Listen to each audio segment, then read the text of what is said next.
ICC ইভেন্টেলেই অস্থিরতা বাড়ে tiger ক্রিকেটে। এবারের চ্যাম্পিয়ন্স ট্রফিও যার ব্যতিক্রম নয়। যে এলিট কম্পিটিশনে সুযোগ পেতে কাঠখড় পোড়াতে হয়েছে বহু, তারই আগে ব্যর্থতার বৃত্তে টিম বাংলাদেশ। সে অস্থিরতা বাড়িয়েছেন লিটন কুমার দাস। গত এক বছরে 13 ওয়ানডে খেলে রান করেছেন 13, শূন্যতে ফিরেছেন 3 বার। বয়স 30 পেরোলেও ধারাবাহিকতার অভাবে ভুগতে থাকা লিটনে হতাশ খোদ বিসিবি কর্তারা। ও কিন্তু একই জায়গায় আউট হচ্ছে, তো ওই একটা জায়গায় হয়তো কোনো সমস্যা আছে, এটা ওর অনুধাবন করা দরকার।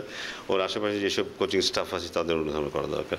ও স্লিপ এরিয়াতে অফ স্টাম্পের বাইরে ওকে বারবারই বল দেওয়া হচ্ছে, ওখানে হয় বিট হচ্ছে, নয় স্লিপে গিয়ে বল যাচ্ছে। লিটনের পারফরমেন্সের মতো ক্যারিবীয় দ্বীপে হতাশ করেছে স্পিনাররাও। স্পোর্টিং উইকেটে মিরাজ নাসুমদের ব্যর্থতায় আক্ষেপ বাড়ায় সাকিবের না থাকা। তবে সাবেক টাইগার অধিনায়কের বিষয়ে মুখে কুলুপ বিসিবি কর্তার। স্পিনারদের ব্যর্থতায় অজুহাত দিয়েছেন কন্ডিশনের। উইকেটটা আমরা আশা করেছিলাম যে পেস বলাররা ভালো বল করেছে শুরুতে, কিন্তু সেই ধারাবাহিকতা স্পিনাররা ধরে রাখতে পারেনি। মাঝখানে যদি একটা উইকেট নিতে পারতাম আমরা, তাহলে বোধহয় ম্যাচে আমাদের ভালো অবস্থান থাকতে পারতো এবং হয়তো অন্তত একটা ম্যাচে ডেফিনেটলি জিততে পারতাম, দুটো ম্যাচও হয়তো আমরা জিততাম। চ্যালেঞ্জিং উইকেট যেখানে স্কিল দিয়ে সার্ভাইভ করতে হয়, ওই ধরনের চ্যালেঞ্জিং উইকেট আমরা চেষ্টা করবো আনতে।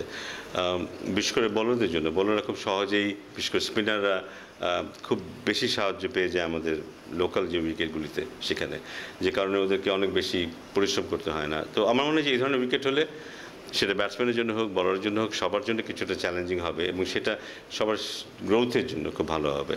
এনসিএল এর পর বিপিএল 50 ওভারের ফরম্যাটে নির্বাচকদের আর ক্রিকেটার খোঁজার সুযোগ থাকছে না। যদিও ভিন্ন সংস্করণেই চোখ রাখতে চাইছে বিসিবি। চ্যাম্পিয়ন্স ট্রফির আগে সেটাই শেষ ভরসা। বিপিএলটা তো আমরা অনেকটা আন্তর্জাতিক মানের একটা টুর্নামেন্ট হয়, সেখানে অনেকটা প্রস্তুতিহীন খেলোয়াড়রা খেলতে যায়, কোনো প্রস্তুতি থাকে না আমাদের খেলার, বিশেষ করে আমাদের দেশীয় খেলোয়াড়দের।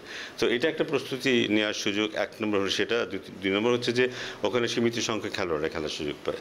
সো এখানে তার বাইরেও আরও অনেক খেলোয়াড়রা খেলার সুযোগ পাচ্ছে এখানে। সো আমাদের সিলেক্টরদের দেখার সুযোগ হচ্ছে।